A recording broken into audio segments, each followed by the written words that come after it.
Good evening, all. Today's date is 30 September 2021. My name is Akash Babar. Let's discuss our today's video topic encapsulation in Java. It is mainly comes under the OOPS concept. There are four concepts comes under OOPS concept. First one is inheritance. Second one is polymorphism. Third one is encapsulation. And fourth one is abstract. We will discuss today encapsulation in Java. So we will discuss in that what is meant by encapsulation, what is in that data hiding, what is keywords used as private and public, how it is not accessible to other classes. We will see one example. We will see rules for encapsulation, and after that we will see advantages of encapsulation, and then we will see how it is differ from other concepts or other types of OOPS concept. So let's start our encapsulation. What is meant by encapsulation? Mainly encapsulation is used to methods and variables bound together, or makes a tight relation with each other. So that is main concept of encapsulation. In that we will see what is meant by data hiding.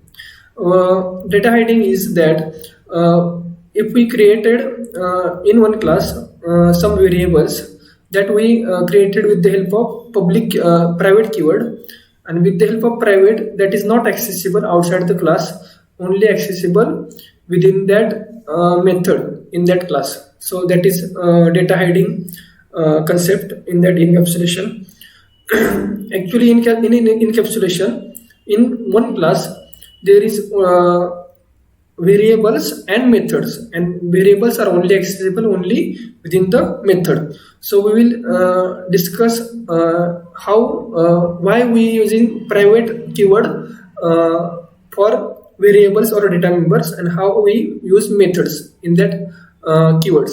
So private keywords is used for not variables are only accessible to within the class, not outside the class. That's why private keywords are used. And public and in methods we access that variables from that class only. That is the main funda. We'll see one example, short example. If we created one class, in that class we created some variables, private variables, like private int roll number, private string name, private string city. So these are the private variables. In that we created one method, that is public void employee. So in that we only access the within that class used a private keywords or private variables. So this is the main logic for that concept. Then we will discuss with one example how encapsulation is used. We'll see one example. Firstly, we'll discuss class 1, class 2, and how it is encapsulation is used with the help of getter and setter method. In encapsulation, in class 1, private variables. Firstly, private variables are shown. In the private variables, as we discussed, private int roll number, private string name, private string city. After that, we will use for getting method, private void get method. For get method, we have to get value from the user. So that's why we will firstly use scanner for that. So how we will use scanner? With the help of scanner, we will get value from the user, and that value we will get from that getter method. In that we will not take return type. So we will see after that getting method, we will use all the parameters of that getting method as we seen in other variables or other methods. After that, we will set method. We will use set method. In that, we will use return type. Return type is used to if we getted value from user, that value we have to return or set in that we have to print in that main method. That's why we will use return type. After the getting and setting method, why we use getting and setting method? The why getting and setting method is used to access only in that class variables, that is private variables. After that, we will see main class or main class. In main class, we created employee dot e dot new employee. That employee is access that method only, not variables. And with the help of that methods, we will print our output. So that's actually encapsulation. It is used to hiding of data variables and used to there are some rules for encapsulation. First one is we have to use private variables. We have to use methods in that class only, and that we have to access in another main method. Then we will see advantages of encapsulation. There are some advantages like it is more flexible, it is more private, more flexible. How it is flexible or how it is private? It is flexible because we use that methods again and again. We can use that method code again and again. That is meant by reusability. Then second one is we can get value from user with the help of getter method, and then we will use setter method. With the help of we can achieve or print that get value to the set value.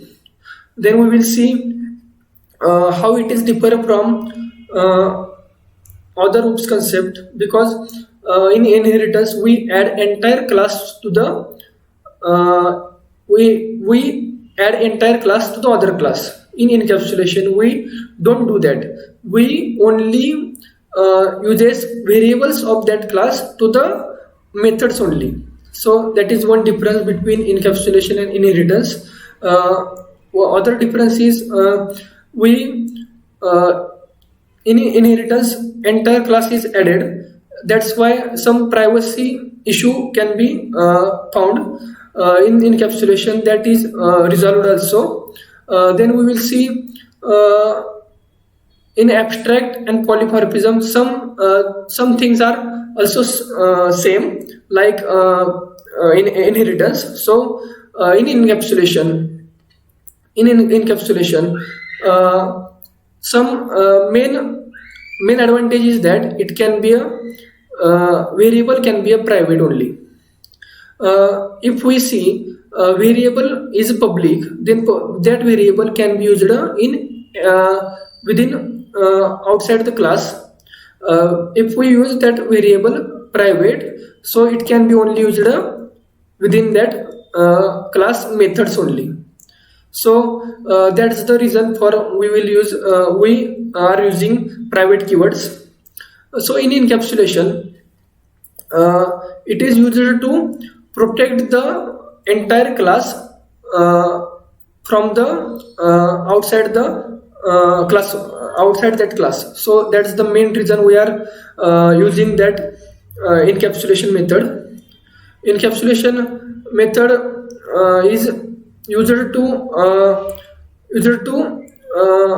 another. We will see some one example. Another example. If we want to create some different classes, and we have very limitations of variable. So we don't want to give access of variable from class 1 to class 2, class 2 to class 3. That's why we will use encapsulation. So this is the encapsulation. So that's all for today. Thank you all. Thank you.